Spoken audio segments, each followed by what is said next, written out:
You've played them, we've played them. You love them, we love them. You hate Kratos, we love Kratos. In this video, we rank the God of War games from our least favorite to most loved. God of War Ascension. God of War is certainly known for pushing the hardware's limits in terms of scale and graphics, and God of War Ascension probably reigns the highest in the graphics category. Unfortunately, it doesn't stack up to the other games in the franchise. Since this title is the latest in the series, Sony Santa Monica's biggest obstacle was how to keep the game fresh but still keep the core of what made the franchise so appealing. A noticeable difference in the game is the blocking mechanic. As with all of the other God of War games, the player only had to press L1 to block. However, in this one you have to press L1 and X simultaneously to perform a block, which actually takes about a couple seconds for the animation to stop.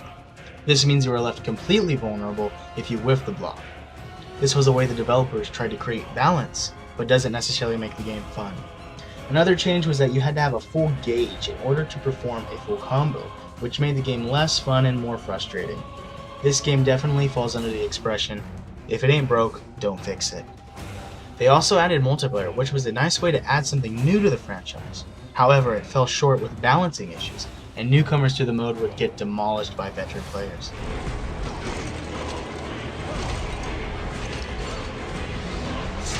The story was unmemorable considering it was before all of the other games, and made it that much more irrelevant, which is why this was our least favorite God of War game. God of War Ghost of Sparta. You may be a bit surprised to see this game next on the list, but honestly we didn't care much about Kratos' brother Deimos, and we just felt like he was a character they were forced to create just so they can add filler between the timeline of God of War 1 and 2. It was cool to see Kratos and his brother as kids, but then when they met up at the end of the game, they just end up killing off Deimos, which makes him that much less significant of a character. However, we did appreciate seeing the backstory behind the destruction of Atlantis and how they managed to tie together the story about his mother's transformation into the monster Callisto.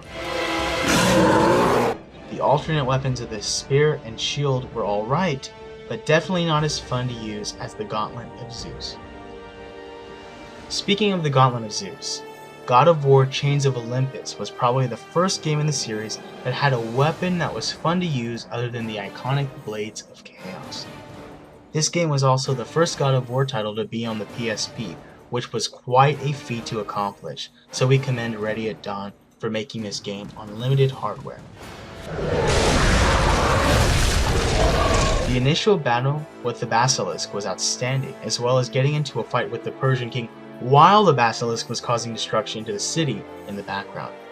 Fighting Charon was also really gratifying as Kratos showed him who is boss. Having to leave his daughter Calliope to reach the final battle with Persephone was really memorable, and killing off Hades' wife was also sweet.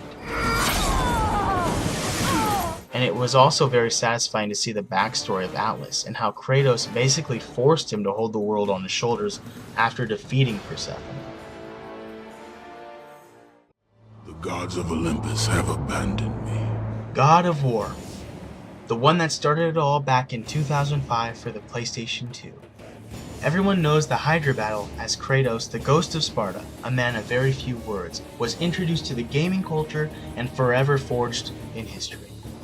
Although it only had 3 boss battles, this game introduced us to the Blades of Chaos, which are a total blast to fight with, and the harbingers of onslaught Kratos would bring to the table as he made his way through killing anything in his path to get revenge on Ares, the god of war. Foul beast! I will send you back to the depths of Hades! When Ares quote-unquote killed him, Kratos defied death itself as he climbed his way out of Hades, which made him even more of a badass.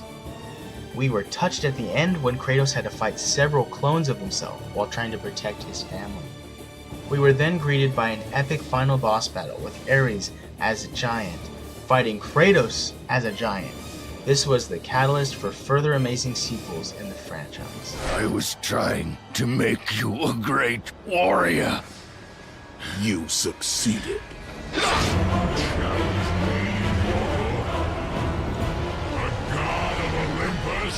God of War 3. arguably one of, if not the best introductions in video game history. God of War 3 starts us immediately climbing Mount Olympus on top of Gaia and her fellow Titans as they are trying to kill the gods of Olympus. The first 30 or so minutes of this game is completely packed with action that keeps you on your toes as Kratos punishes any obstacle in his path to get to Zeus. The upgraded visuals of the PlayStation 3 made everything even more amazing. When he finally reaches the top, he is then thrown back down to square one where Hades lurks. He basically has to journey all the way back up to Zeus. However, in order to do so, he has to go through a handful of other gods, and it was definitely satisfying to go through god after god, boss battle after boss battle. Our only complaint is we wish there were even more gods to slay.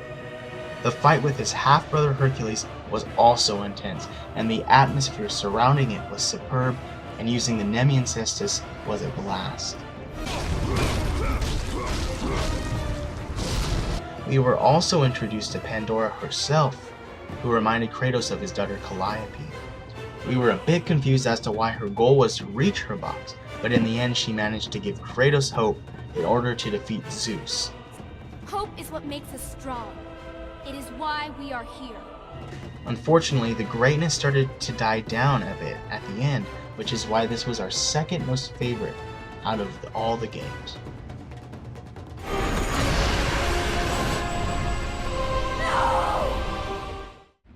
And so that means God of War 2 is ranked number 1 on our list.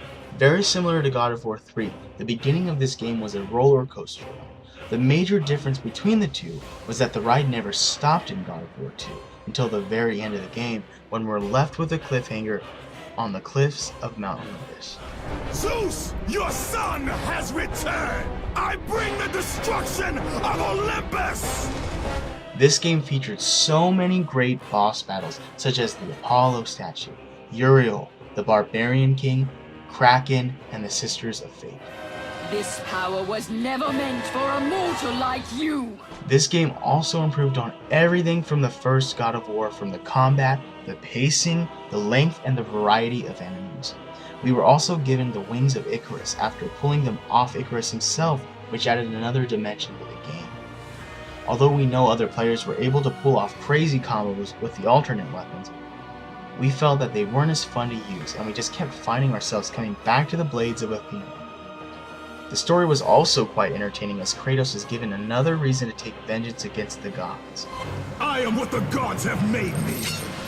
Even with the questionable reason as to why Kratos didn't just go back in time before killing his family, it was definitely cool to revisit the moment in the first God of War where Kratos was fighting Ares, while at the same time defeating the Sisters of Fate to change history.